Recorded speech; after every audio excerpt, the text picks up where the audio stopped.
Good day po sa lahat. So, meron lang po akong papakita sa inyo dahil first time ko po kasi nagluto po nito. Binili ko nung Sunday. Yan, pero alam po ng mga kasama ko kung ano po yung nakalimutan ko na po kung yung anong name ng gulay na to. So, shushu ko po sa inyo. So, ito po siya. Yan, hinugasan ko na po kasi yan. Tapos, yan. Tinanggal po yung mga nasa gitna niya kasi sabi nila ay yun ay mapait daw. So, trinay ko pong lutuin ito. Yan, mga gulay po ito lalo na po sa mga Ilocano. Yan po siya. Pero masarap po talaga yung mga gulay po nila. So, ito po yung ginawa ko po siyang kumain po nito. Ginisa ko po siya sa bawang, sibuyas, at kamatis. Yan po siya. Yan. Nakalimutan ko na po ang name po nito na gulay. Katuray, ay hindi ko alam. Katuray ba yun?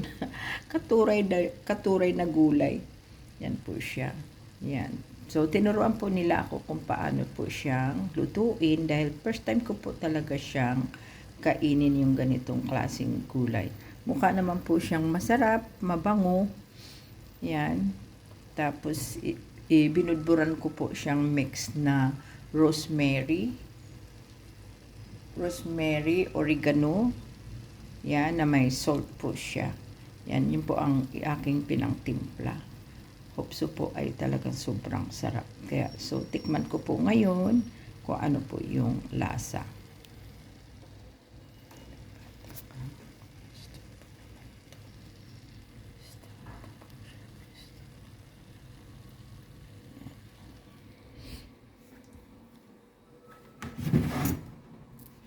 Yan, kuha po ako ng tinidor or kutsara. Pwede rin naman. Yan, titikman ko po siya kung ano po yung lasa niya.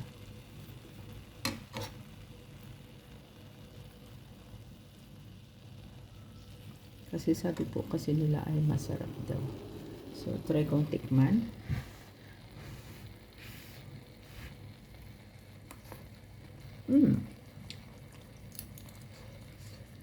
Sarap po siya.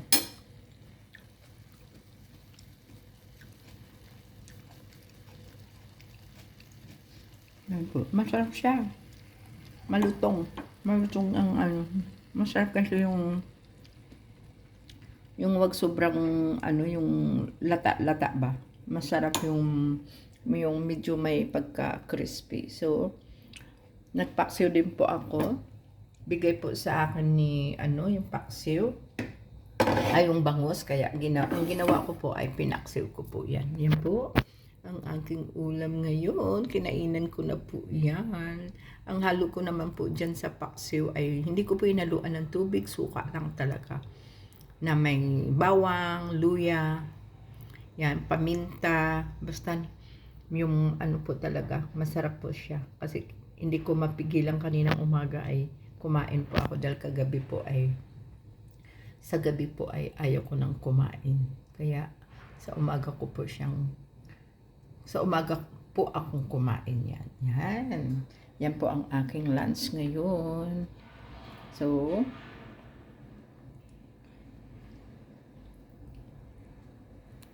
ito ayaw.